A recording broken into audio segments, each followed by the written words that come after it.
Buenos días. Buenos días, profe. Buenos días. ¿Recibieron el mensaje de que empezábamos hoy a las 8? Sí, profe. Bueno, ya vamos a empezar. ¿Están viendo la clase, sí? Sí, profe. Bueno, muy buenos días y bueno, y muchas gracias por tomarme la consideración. Es que andaba haciéndome unos exámenes, entonces no llegaba a las 7:30. Hoy vamos a iniciar con la clase de helechos y luego una exposición y luego tenemos una clase de propagación comercial de plantas que nos la va a dar el profesor Carlos Alvarado. Bueno, los helechos son plantas vasculares inferiores y son de las plantas más antiguas que hay en el mundo. Antes, eran las que dominaban, ellas se originaron hace 420 millones de años y han logrado vivir hasta la actualidad alrededor de 400 millones de años hasta nuestros días. Solo que muchos se han extinguido y aún hay fósiles vivientes como son los helechos arborescentes.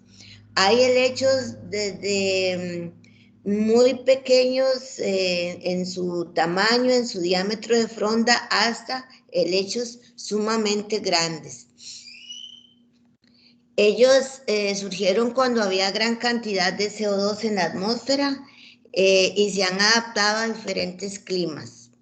También han pasado los eventos catastróficos como fue lo de en el Carbonífero, que fue la gran extinción de los reptiles, ¿verdad?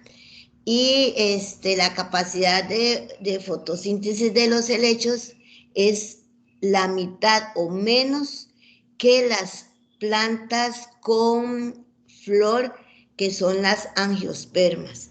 Y esto es debido al grosor de la pared de las células de la fronda.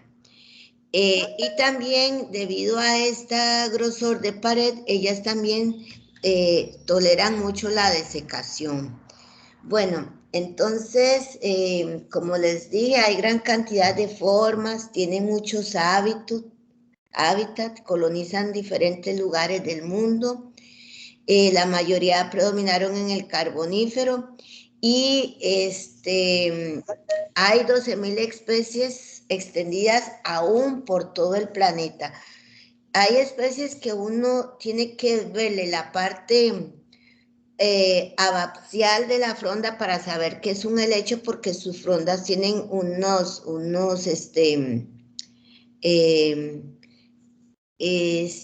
la pinna de la hoja es muy grande, entonces no parecieran helechos, pero si usted les ve la parte abaxial tiene soros. Entonces tenemos que en Costa Rica son cultivados grandemente, ¿verdad? Hay una gran demanda en la exportación, sobre todo lo de follaje para adornos, y hay varias empresas produciendo helechos, tanto in vitro como ex vitro, pero ellas también son muy susceptibles a enfermedades en el ambiente externo. Hace un año una empresa en Paraíso tuvo una gran pérdida por un hongo, entonces bajó mucho las tasas de producción y luego las cosechas para que clasifiquen para ser exportadas tienen que ser muy homogéneas, entonces hubo mucha diversidad en tamaño de fronda. Y también para tener una plantación de helecho con todas las buenas características para producción comercial, hay que aplicar mucho agroquímico. Empresas aquí como Taisuku, Floranova, Innovaplan, que es en Lindavista, o Osglevi, ellos han tratado de micropropagar el helecho y estandarizar todas las condiciones de el protocolo de micropropagación. Bueno, aquí tenemos que se ha logrado la micropropagación de lechos, nosotros la hemos logrado en el laboratorio, sobre todo ahora con el cacho de venado. Ya les habíamos comentado en la teoría que es una especie que tiene alternancia de generaciones, donde el esporofito es el 2N, que en su fronda, en la parte abaxial, tiene los grupos de esporangios que contienen las esporas, y que cuando las esporas maduran, germinan y forman el gametofito, que el gametofito es el prótalo que tiene el anteridio, que es la estructura masculina, y el arquegonio, que tiene la célula huevo, que por medio del agua ocurre la fecundación y se forma el esporofito. Entonces, ya también en laboratorio habíamos visto este ciclo de vida y que lo vamos a establecer luego de Semana Santa. Entonces, miren, aquí tenemos la parte abaxial de la hoja, donde tenemos los soros y el montón de esporangios donde están las esporas, pero que ellos siempre están muy cubiertos. Las esporas son estructuras de resistencia ante condiciones ambientales. ¿Cuáles? Carencia de luz, humedad, exceso de temperatura. Por eso, esta estructura puede durar mucho sin germinar y latente. Hay algunas, o la mayoría, contienen muy poco citoplasma. Y una vez que germinan, se convierten en una estructura muy vulnerable, que nosotros pocas veces la vemos como en forma natural. Sí se da, pero es muy rápido y muy vulnerable, entonces si no tiene condiciones, se seca. Tenemos que características de las esporas. Bueno, hay esporas que tienen clorofila y otras ausentes de clorofila. Entonces hay clorofílicas y ausencia de clorofílicas. El orden polipodiacea es el que vamos a ver, y ellas germinan muy rápido, más rápido que las no clorofílicas. ¿Por qué? Porque las no clorofílicas ahí se pueden mantener.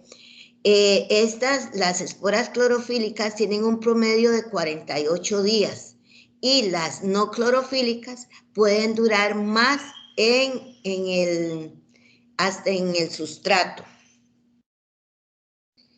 Tenemos qué factores controlan la germinación. Bueno, el genotipo, la edad también. Nosotros a veces ya elegimos esporas muy inmaduras y duran mucho para que germinen, o esporas que tienen largos periodos de latencia. También tenemos que hay condiciones ambientales donde se liberan y depositan las esporas en forma natural. Ellas no son muy estrictas en condiciones de suelo, si ocupan humedad, la temperatura es difusa, y compiten con otros elementos. Para nosotros hacer el medio de cultivo para la germinación de esporas es un medio de cultivo simple. Recuerdan, hicimos un medio MS a la mitad, y hasta podemos bajar el contenido, la concentración de sacarosa.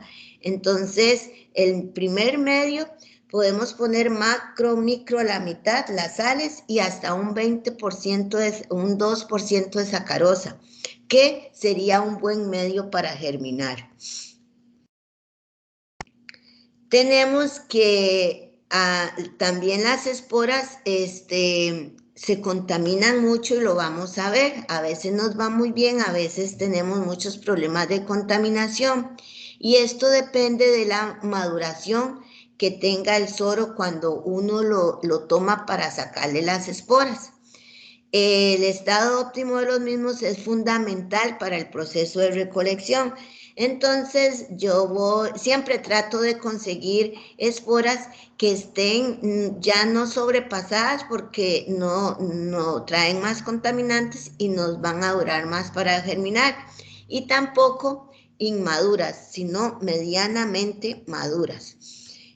Vamos a usar desinfectantes. Algunas veces cuesta mucho la etapa de establecimiento, pero vamos a usar jabón líquido, y vamos a usar Twin.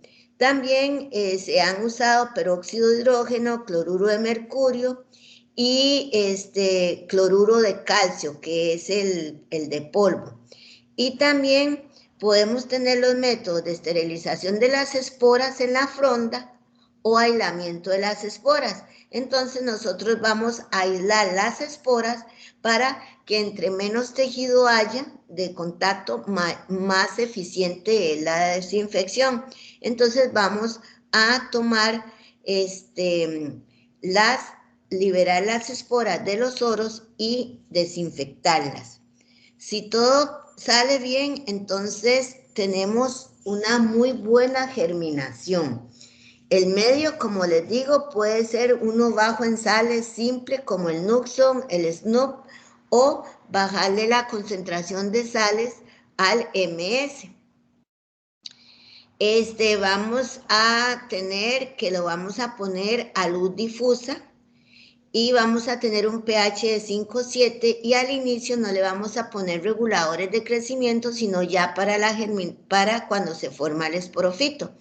Aquí tenemos esta placa desde el laboratorio de las clases de nosotros, donde la espora ya germinó en su totalidad y hemos tenido muy buenos porcentajes de germinación y de asepsia. Pero la conversión a que se germine, forme el prótalo y que los prótalos sean fértiles, que tengan el anteridio y el arquegonio, es otro de las situaciones que se nos han presentado. Nosotros hemos también introducido hoja de cuera, que es Rumora diantiformes, que es el helecho que viene en todos los adornos, y es el que Costa Rica produce mucho. Pero in vitro tenemos muy baja conversión para un esporofito. Y ahora hace como 2 años cambiamos a otra especie que es la cacho venado, que germina más rápido, el esporofito es bien fértil y entonces el prótalo, y ocurre muy rápida la fertilización y tenemos el rápido desarrollo del esporofito que luego lo vamos a aclimatar. Tenemos que bajo condiciones naturales, ¿verdad? El gametofito, que es donde está el anteridio y el arquegonio, se puede desarrollar en medios simples, ¿verdad? Es exitoso en una gran variedad de medios.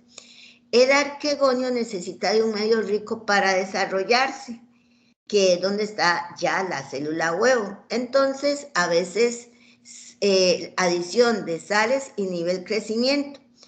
Y tenemos que tener ya una buena concentración de azúcar, que puede ser efectivo el 3%. Aquí tenemos un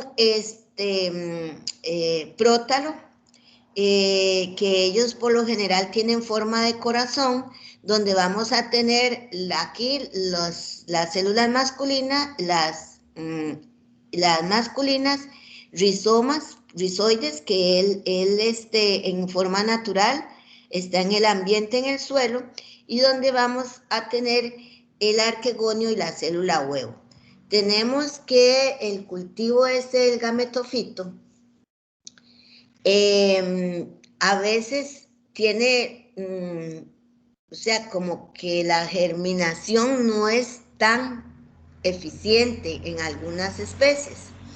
Entonces, también se puede hacer como una maceración y se da una vía vegetativa del gametofito por gemación.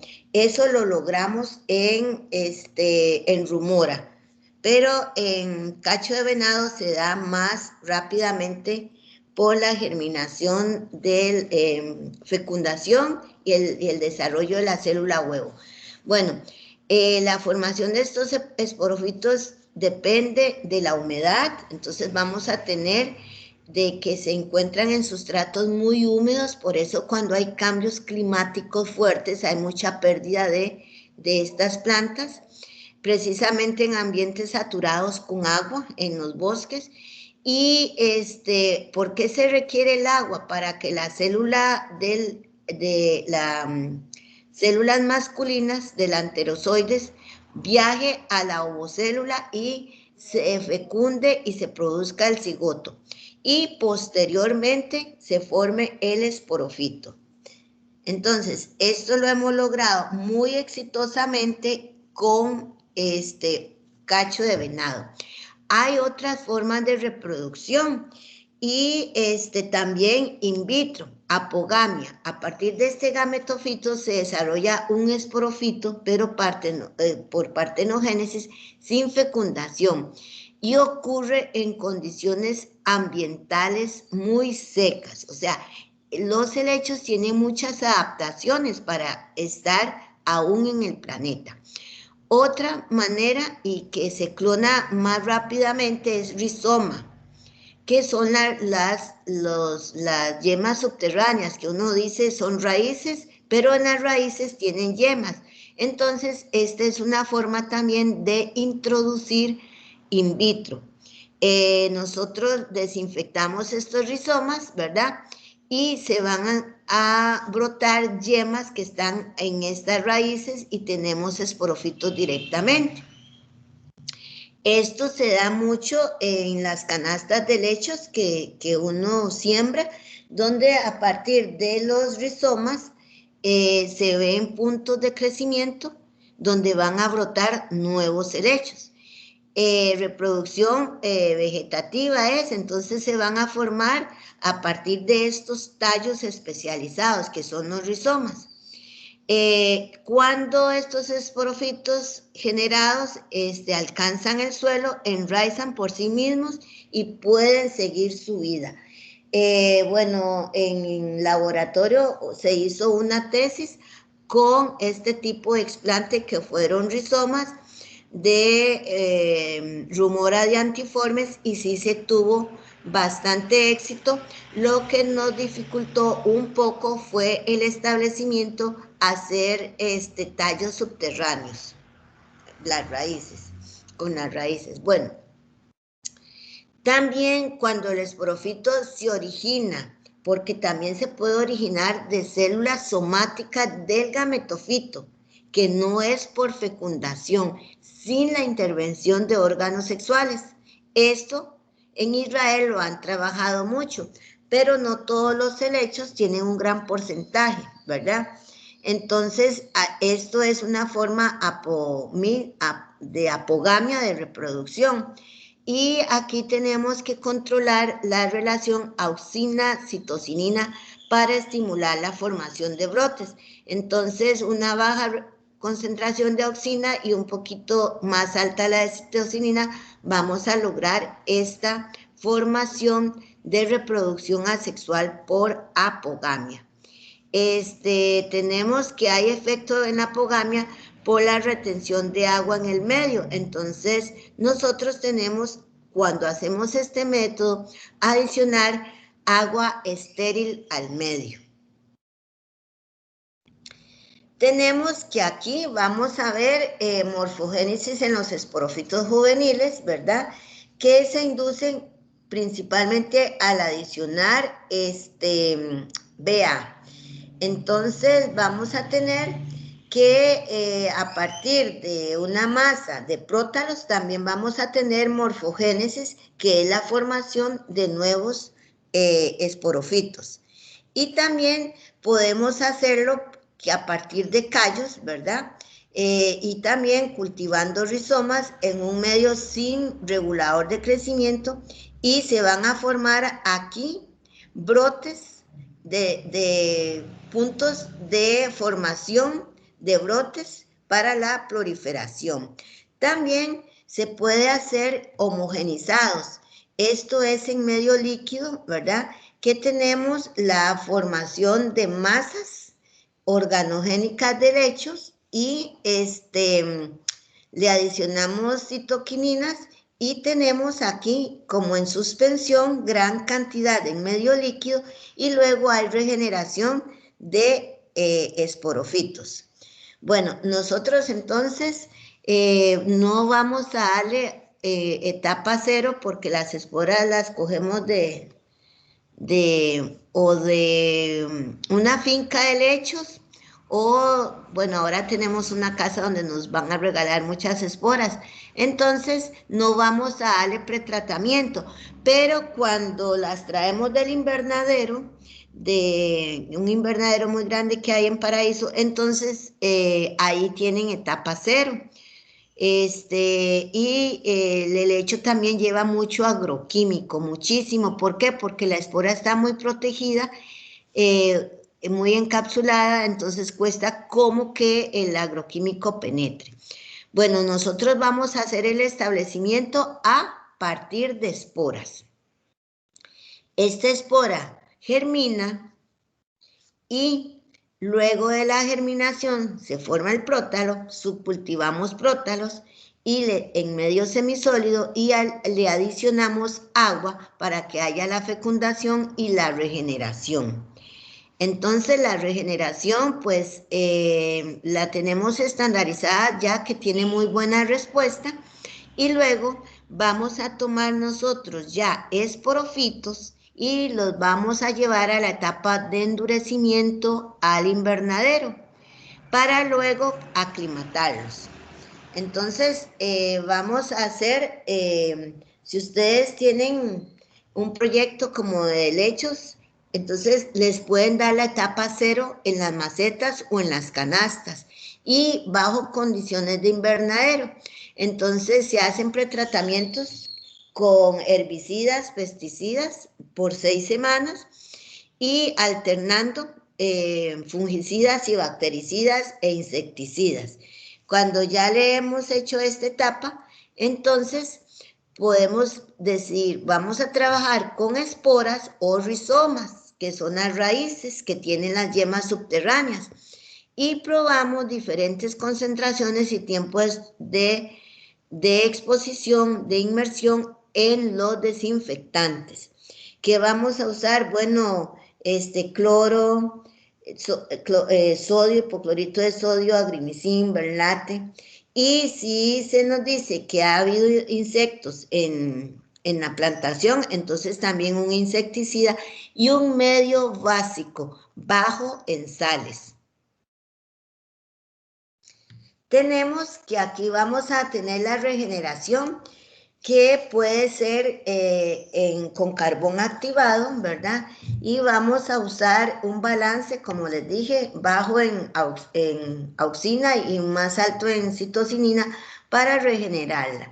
Luego ya cuando vamos a subcultivar los rizomas, cuando hacemos cultivo de rizomas, el medio no va a llevar reguladores de crecimiento. Y tenemos aquí donde vamos a tener el enraizamiento, que tampoco es difícil lograrlo, y aquí vamos a tener una gran germinación ya de esporofitos. Luego podemos tener gran cantidad de esporofitos en invernadero, en estado de aclimatación, y luego llevarlos al campo. Bueno, en Costa Rica la producción en laboratorios no es tan masivo como en otros países como Israel, que todo está sistematizado y en medios de inmersión temporal y todo el riego automatizado. Un estudiante nuestro fue a hacer una pasantía a Israel y dice que ahí todo es como robot, lo que maneja la gran multiplicación de helechos y gran exportador de helechos que es Israel.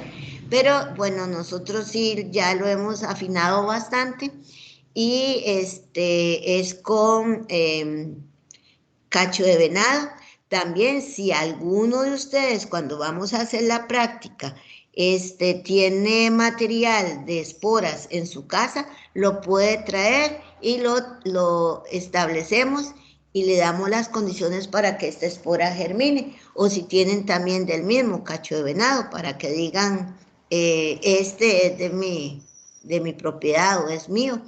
Entonces, esto sería la clase de helechos y ahora vamos a continuar con la presentación de cultivo in vitro de raíces.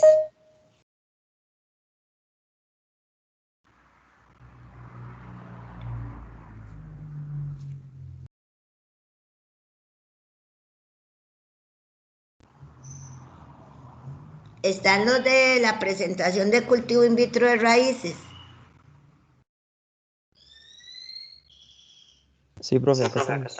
Ah, bueno, entonces, adelante para la presentación. Profe, voy a compartir pantalla. Ajá.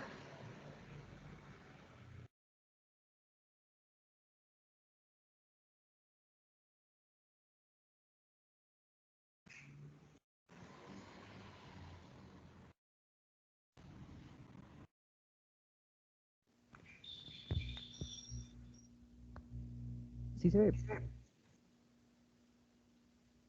Ya voy yo.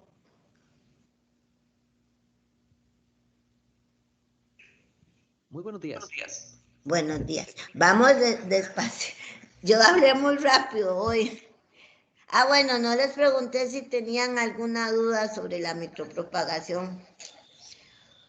Bueno, entonces, otra cosa, muchachos, el examen, ya lo empecé a calificar, pero no he terminado. Entonces, se los doy, o en los días de Semana Santa o cuando volvamos, porque es muy largo de calificar. Bueno, adelante, entonces. Mis compañeras Raquel Quesada, Elena Retana, mi compañero Darío Vázquez y mi persona, Carlos Arias, vamos a hablarles un poco acerca del efecto de las micorrizas en los cultivos in vitro. Primero aclaremos qué es una micorriza. Las micorrizas son asociaciones simbióticas entre un hongo y una planta. Se originan en la rizósfera y están formadas por el micelio del hongo y las raíces de la planta. Se pueden encontrar en muchísimos tipos de plantas, tanto inferiores como superiores, y en hongos de los filos Basidiomycota, Ascomycota y Glomeromycota. Las micorrizas se pueden clasificar en dos tipos principales, las endomicorrizas y las ectomicorrizas. Las primeras ingresan dentro de las células corticales y agrupan sus hifas, lo que forma una estructura que se conoce como arbúsculo, que son las micorrizas arbusculares. Por su parte, las ectomicorrizas no ingresan en las células, sino que se mantienen en la rizósfera y forman un manto sobre las raíces. Además de estos dos tipos, existen otros subgrupos o tipos menores donde se pueden encontrar las ectoendomicorrizas, arbutoides, ericoides, monotropoides y orquidoides. La micorrización ocurre cuando se forma una conexión muy cercana entre las células vegetales de raíces jóvenes y las hifas. Esto permite un intercambio de nutrientes que puede ser en una o en ambas direcciones. Por medio de este proceso, el hongo facilita la absorción de nutrientes hacia la planta, principalmente fósforo y nitrógeno, y protege sus raíces de factores abióticos como la humedad. A cambio, la planta le proporciona al hongo un soporte en el cual crecer y le brinda una fuente de carbono por medio de los azúcares que fabrica durante la fotosíntesis. Esto tiene una gran importancia tanto ecológica como productiva, ya que ayuda mucho al crecimiento de la planta incluso en condiciones adversas. El proceso de micorrización, usualmente utilizando micorrizas arbusculares, también puede inducirse en condiciones in vitro para obtener mejores resultados o incluso facilitar la adaptación de la planta a condiciones ex vitro. Para establecer una micorriza in vitro se pueden aplicar dos metodologías: utilizar un donador de micelio o inocular directamente al hongo. En ambos casos, lo primero que debe hacerse es obtener una cantidad suficiente de esporas, para lo cual se cultiva al hongo en un medio que contenga una raíz.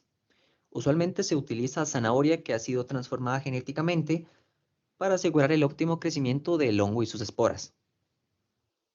Por su parte, si se desea utilizar un donador de micelio, luego de que se consiguen estas esporas, se inoculan en alguna planta. Generalmente se utiliza Medicago truncatula. y esta planta se cultiva durante un tiempo en el mismo medio que la planta objetivo. Un aspecto muy importante es que las plantas se cultivan en un medio sin sacarosa ni vitaminas y dejando la parte aérea expuesta. Esto se debe a que durante la simbiosis la planta le provee de azúcares fotosintéticos al hongo, y si la planta crece en un medio con sacarosa, su capacidad fotosintética se vería reducida. En cuanto a la efectividad para el enraizamiento in vitro de plantas, las micorrizas son capaces de restaurar el crecimiento de las raíces en plantas a las que les resulta difícil su enraizamiento en los medios de cultivo, por lo que mejoran mucho los parámetros relacionados al enraizamiento in vitro. De manera general, se ha comprobado que al inocular las plantas con hongos formadores de micorrizas y una vez que se logra establecer la relación simbionte, las micorrizas ayudan al desarrollo de un sistema de raíces más fuerte, actuando sobre su morfología y estructura, así como contribuyen al aumento de las raíces en las plántulas. De esta forma, se aumenta la funcionalidad de las raíces en el sentido de que, con mayor área superficial, las plantas aprovechan más los nutrientes y el agua que se encuentran en el medio donde están cultivadas, mejorando su supervivencia tanto a nivel in vitro como en las siguientes etapas de la planta. Es importante mencionar que la inoculación de plantas en el estadio de enraizamiento in vitro confiere varias ventajas, sin embargo, presenta algunas limitaciones como dificultades relacionadas en el establecimiento de la simbiosis entre los dos organismos, debido al comportamiento del hospedero, en este caso la planta, también debido a contaminantes en los propágulos micorrízicos que se utilizan, que pueden afectar el tejido vegetal, también dificultades al momento de seleccionar el medio de cultivo a utilizar, puesto que involucra que en el medio de cultivo se va a dar el desarrollo de dos organismos con requerimientos nutricionales diferentes, y algunas otras limitaciones que disminuyen la efectividad en el proceso de micorrización que se detallarán más adelante. Con respecto al efecto de las micorrizas en la mejora de la aclimatación y establecimiento en campo, se han realizado distintas investigaciones donde se ha demostrado que, bueno, primeramente, la simbiosis entre la raíz y las micorrizas va a crear este intercambio de nutrientes que va a beneficiar a ambas partes. El micelio de los hongos incrementa el volumen superficial de las raíces, por lo que puede explorar mejor el suelo y así absorber una mayor cantidad de nutrientes. Además, las micorrizas producen enzimas como las fosfatasas, que son necesarias para la solubilización del fósforo, el cual incrementa los nutrientes disponibles. Esta absorción de nutrientes ha demostrado un crecimiento y grosor en el pseudotallo de las plantas in vitro, lo cual va a mejorar la aclimatación y el establecimiento, así como se ha descrito por los autores Mora González en un estudio que hicieron con banano. Cabe destacar que estas asociaciones mejoran la tolerancia de las plantas al estrés hídrico y distintas características del suelo una vez que son pasadas al invernadero. Dado que, gracias a las enzimas de los hongos arbusculares, la planta tiene una mejor absorción del fósforo, como se los había comentado anteriormente, el cual le permite utilizarlo de una manera más eficiente en la fotosíntesis, ya que se favorece la formación de compuestos que participan en la función de los cloroplastos. El éxito de una micorriza depende principalmente del estado del suelo, de la planta y el hongo en cuestión, así como sus interacciones. Las plantas que establecen relaciones simbióticas suelen tener raíces gruesas, no ramificadas y con pelos escasos, ya que estas son más dependientes de la micorriza que aquellas plantas con raíces ramificadas y con pelos radicales largos y numerosos.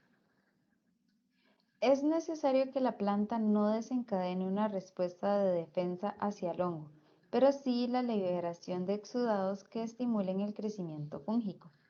Entre las condiciones edafológicas que se requieren para establecer una correcta micorriza, Herper y Warner destacan que niveles altos de aluminio, manganeso, cobre, hierro y fósforo pueden tener un efecto negativo en las micorrizas vesículo-arbusculares y en la simbiosis, mientras que la deficiencia de magnesio y zinc pueden inhibir la germinación de esporas.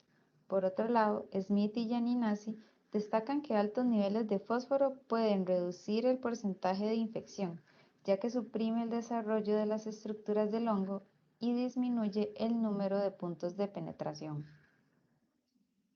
Otro factor a tomar en cuenta es la acidez.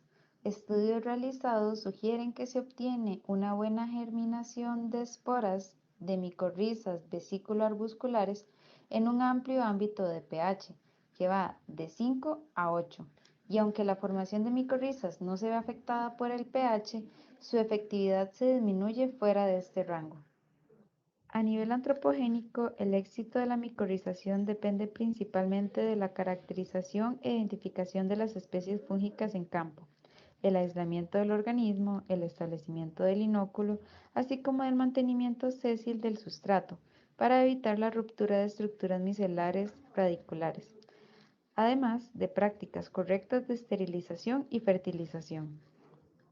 Ahora continuemos hablando acerca de casos y cultivos in vitro en los cuales las micorrizas son de gran utilidad.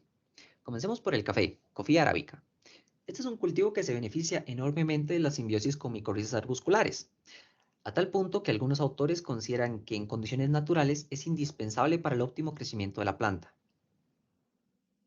Además, las plantas de café crecidas in vitro suelen tener raíces muy pequeñas, principalmente porque tienen problemas para la absorción de fósforo.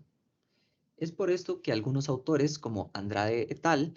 Y Rojas et al., consideran que el uso de las micorrizas puede ayudar enormemente a la planta, ya que al mejorar la absorción de fósforo, las plantas de café tendrán un mayor crecimiento radicular y por lo tanto un mayor crecimiento y producción de biomasa. De igual forma, cuando las plantas pasan a la etapa de invernadero, los hongos pueden facilitar la aclimatación y ayudar a resistir el ataque de diversos patógenos, como por ejemplo los nematodos, la llaga negra y la mancha de hierro. En banano se tiene como problemática que la micorrización se induce generalmente a nivel ex vitro y no desde la fase in vitro.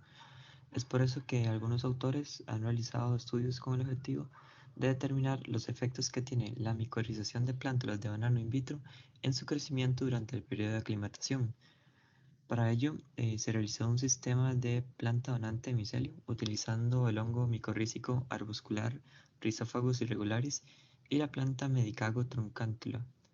Mediante este sistema se confeccionaron tratamientos en los que se colocó la planta donante de micelio junto con los 12 brotes de banano en el medio cultivo, tal como se observa en la figura. Todo el sistema se incubó durante 5 semanas en una cámara de crecimiento a 27 y 25 grados Celsius día y noche con un fotoperiodo de 16 horas. Posterior a esto, las plántulas ya enraizadas se trasladaron a un sustrato de suelo compuesto por turba y arena para su aclimatación invernadero. A las 7 semanas luego de la transferencia, se observó una alta colonización del hongo en la raíz de la planta. Además, la altura, el diámetro del pseudotallo, así como los pesos secos de los brotes y raíces fueron significativamente mayores que los de las plántulas no micorrizadas establecidas como control. Mediante este estudio se demostró que la micorrización in vitro de plántulas de banano mediante el sistema de planta donante micelio es eficiente en términos de colonización de raíces y posterior promoción del crecimiento en la aclimatación. Otro estudio realizado en banano tuvo como objetivo investigar la interacción entre el hongo micorrízico arbuscular Rhizophagus irregularis y el hongo Mycosphera figensis, causante de la cigatoca negra en plantas de banano cultivadas in vitro. Para ello, se establecieron plántulas de banano previamente colonizadas por el hongo micorrízico mediante un sistema de planta donador de micelio. Posteriormente, a plántulas ya micorrizadas y en fase de aclimatación, se les inoculó con 1 mililitro de una suspensión conidial de Mycosphera figensis en la parte inferior de las hojas. En la figura, lo que se observa son los resultados en las plántulas a los 21 y 35 días luego de la inoculación con Mycosphera figensis. Entonces, lo que vieron fue que tanto a los 21 días como a los 35 días, la severidad de la infección y el progreso de la enfermedad son menores en las plántulas micorrizadas.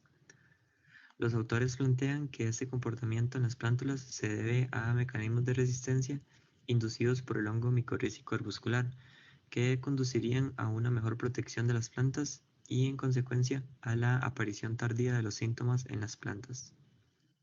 Ahora continuemos con la caña gigante, Arundodonax, la cual es una planta que se está estudiando para la obtención de biocombustibles. El problema es que no produce semillas viables, por lo que algunos autores consideran que las técnicas de cultivo in vitro son las que presentan mayor potencial para la propagación de esta planta.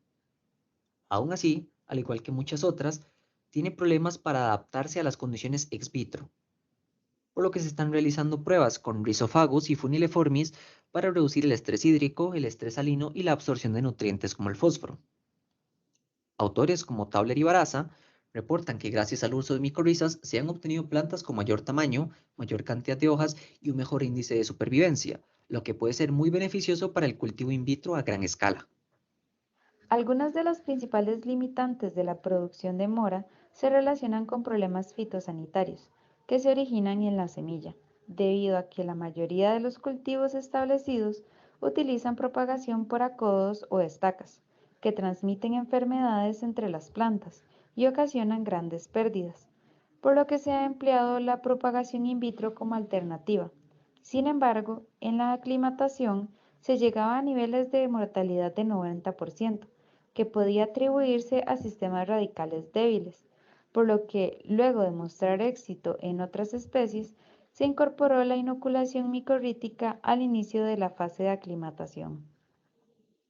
En el 2007, Roveda, Cabra, Ramírez y Peñaranda realizaron una investigación con el principal objetivo de obtener semilla limpia de mora, endurecida, procedente de cultivo de tejidos e inoculada con Glomus, Acaulospora o la cepa M4, que había sido aislada en Colombia, con el fin de mejorar la supervivencia de las plántulas y reducir el uso de fertilizantes, lo cual se logró, junto con mayor acumulación de biomasa aérea y radical, una mayor área foliar, una mejor obtención de elementos esenciales y, en el caso de la fertilización, se logró disminuir en 50% el uso de fertilizantes comerciales. El uso de la micorrización en cultivos in vitro ha sido un reto por cumplir las necesidades tanto de la planta como de los hongos. Debido a esto, no son muchos los estudios que se han realizado en los cultivos de papa. Sin embargo, los investigadores Fernández Suárez et al. En el 2017 realizaron un estudio para evaluar el sistema de planta donante de micelio, o PDM, en los cultivos in vitro de Solanum tuberosum. Para el sistema de PDM se realizó un cultivo de M. truncatula en placas Petri y se inoculó con esporas de Rhizophagus intraradices. Después de 8 semanas de cultivo, se observó un adecuado número de hifas en el sistema y se procedió a colocar entonces 2 plantas de papa de 7 días de subcultivo en las mismas placas Petri para que sean colonizados por estas micorrizas. A los 3 días se observó este primer contacto de la planta con el sistema de micorrizas. En pocas palabras, los investigadores concluyeron de esta investigación que la inoculación de plantas de papa con micelio extraradical de R. intraradices de una planta donante tiene como consecuencia un elevado nivel de micorrización in vitro en un tiempo reducido. Muchas gracias y quedamos a su disposición por si tienen alguna consulta.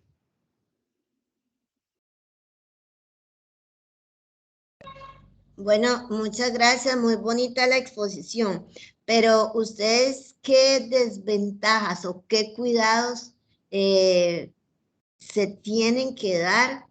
Porque imagínense inocular un hongo también en el medio de cultivo, para que no tenga efectos no deseados, como sea lo de la micorrización. Entonces, ¿qué riesgo hay al hacer micorrización in vitro? Profe, ¿Sí?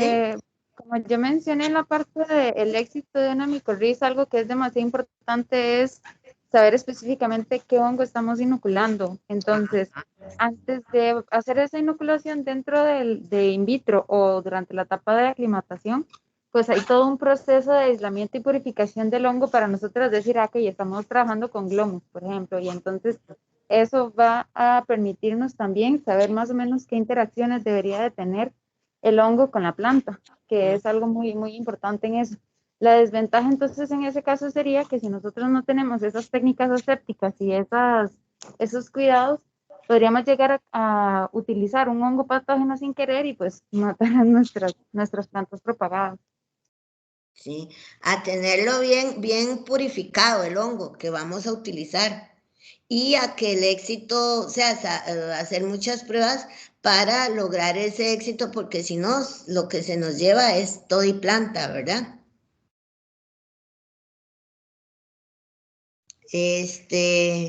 ¿Qué más les iba a decir? Bueno, los ejemplos estuvieron bastante bien, los que les di, los que les sugerí, los buscaron. Y hubo en micorización en alguna leñosa, además del café, no vieron, porque en plantas leñosas es bastante difícil enraizar, entonces también se usan micorrizas. No leyeron en lo que buscaron, alguna otra leñosa fuera del café.